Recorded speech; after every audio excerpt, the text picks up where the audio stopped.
Hi welcome back to our channel fscookeryvlogs. ഇന്നത്തെ നമ്മുടെ recipe അടിപൊളിയായിട്ടുള്ള ഒരു മല്ലിയില എഗ് കറിയുടെ റെസിപ്പിയാണ്. വളരെ ഈസി ആയിട്ട് പ്രിപ്പയർ ചെയ്യാം. ചപ്പാത്തിക്കും അപ്പത്തിനൊക്കെ എക്സലൻ്റ് ആയിട്ടുള്ള ഒരു കോമ്പിനേഷനാണ്. അപ്പോൾ ഈ കറി ഉണ്ടാക്കാനായിട്ട് ഞാൻ അടുപ്പത്തോട്ടൊരു പാത്രം വെച്ചിട്ടുണ്ട്. അതിലേക്ക് 2 ടേബിൾ സ്പൂൺ വെളിച്ചെണ്ണ ഒഴിച്ചിട്ടുണ്ട്. ഇതിലേക്ക് ഒരു മീഡിയം സൈസിലുള്ള സവാളയാണ് അരിഞ്ഞത് ചേർത്ത് കൊടുക്കുന്നത്. ഇതിൻ്റെ കൂടെ തന്നെ 2 പച്ചമുളകും കൂടി ചേർത്ത് കൊടുക്കുന്നുണ്ട്. നന്നായിട്ട് ഒന്ന് ഇളക്കിയെടുക്കുന്നുണ്ട്. കുറച്ച് ഉപ്പും കൂടി ചേർത്തിട്ട് വേണം ഇളക്കിയെടുക്കാനായിട്ട്. സവാളയൊക്കെ പാതി വഴണ്ടി വരുന്ന സമയത്ത് ഇഞ്ചി വെളുത്തുള്ളി പേസ്റ്റാണ് ഞാൻ ആഡ് ചെയ്ത് കൊടുത്തിട്ടുള്ളത് കേട്ടോ.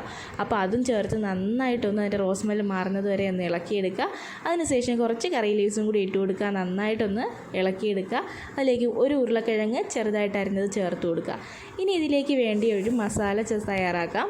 അതിനായിട്ടൊരു മിക്സിയുടെ ജാർ എടുക്കുക. ഇതിലേക്ക് 4 ചുള്ളി ചേർത്ത് കൊടുക്കുക. അതിലേക്ക് 3 അല്ലി വെളുത്തുള്ളിയും 1/2 ടീസ്പൂൺ മഞ്ഞൾപ്പൊടി, 1/2 teaspoon garam masala, 3/4 table spoon മല്ലിപ്പൊടി, കുറച്ച് വെള്ളം, ഇത്രയും ചേർത്ത് നല്ല പേസ്റ്റ് രൂപത്തിൽ അരച്ചെടുക്കണം. നല്ല പേസ്റ്റ് രൂപത്തിൽ അരച്ചെടുത്ത് കൊണ്ടുവന്നിട്ടുണ്ട്. നമുക്കിതിനകത്തോട്ട് ഇത് ചേർത്ത് കൊടുക്കാം.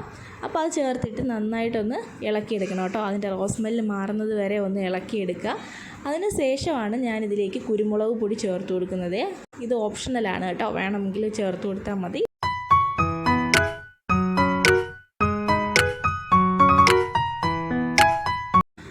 ഇതിലേക്ക് ഞാനിപ്പോൾ ഒഴിച്ചു കൊടുത്തിട്ടുള്ളത് 2 പാലാണ്. ഞാൻ ഏകദേശം 1 കപ്പോളം എടുത്തിട്ടുണ്ട് കേട്ടോ. 1.5 കപ്പ് വരെ എടുക്കാവുന്നതാണ്.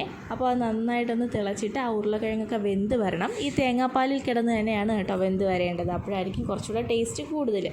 അപ്പോൾ നന്നായിട്ട് ഇവിടെ ഉരുളക്കിഴങ്ങൊക്കെ വെന്ത് വന്നതിന് ശേഷം ഞാൻ 2 മുട്ട പുഴുങ്ങിയതാണ് നെടുകെ കീറിയിട്ട് ഇതുപോലെ ഇട്ട് കൊടുക്കുന്നത്.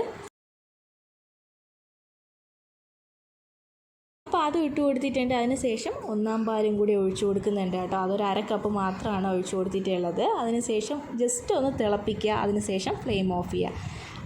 ഇനി ഇതിലേക്ക് കുറച്ച് താളിച്ചും കൂടി ഒഴിച്ചു കഴിഞ്ഞാൽ നമ്മുടെ കറി പെർഫെക്റ്റ്ലി റെഡി. അപ്പോൾ വളരെ ഈസി ആയിട്ടുള്ള കറിയാണ്. എല്ലാവരും ഒന്ന് ട്രൈ ചെയ്ത് നോക്കണം കേട്ടോ. അപ്പോൾ താളിക്കാനായിട്ട് സാധാരണ പോലെ തന്നെ കുറച്ച് വെളിച്ചെണ്ണ ഒഴിക്കുക. അതിലേക്ക് കുറച്ച് കടുക് ഇട്ട് കൊടുക്കുക, കുറച്ച് കൊച്ചുള്ളി ഇട്ട് കൊടുക്കുക, വറ്റൽ മുളക് ഇട്ട് കൊടുക്കുക, കുറച്ച് കറി ലീവ്സും കൂടി ഇട്ടിട്ട് നന്നായിട്ടൊന്ന് മൂപ്പിച്ചിട്ട് അതിനകത്തോട്ടൊന്ന് ഒഴിച്ചു കൊടുക്കുക. അത്ര മാത്രമേ ഉള്ളൂ. വളരെ ടേസ്റ്റി ആയിട്ടുള്ളൊരു കറിയാണ്. അപ്പോൾ എല്ലാവരും ഒന്ന് ട്രൈ ഔട്ട് ചെയ്യുക. നിങ്ങളുടെ ഫീഡ്ബാക്ക് എന്നെ അറിയിക്കുക. വീഡിയോ ഇഷ്ടമാണെങ്കിൽ ഒന്ന് ലൈക്ക് ചെയ്തും ഷെയർ ചെയ്തും അതുപോലെ തന്നെ സബ്സ്ക്രൈബ് ചെയ്തും ഒന്ന് സപ്പോർട്ട് ചെയ്യണം കേട്ടോ.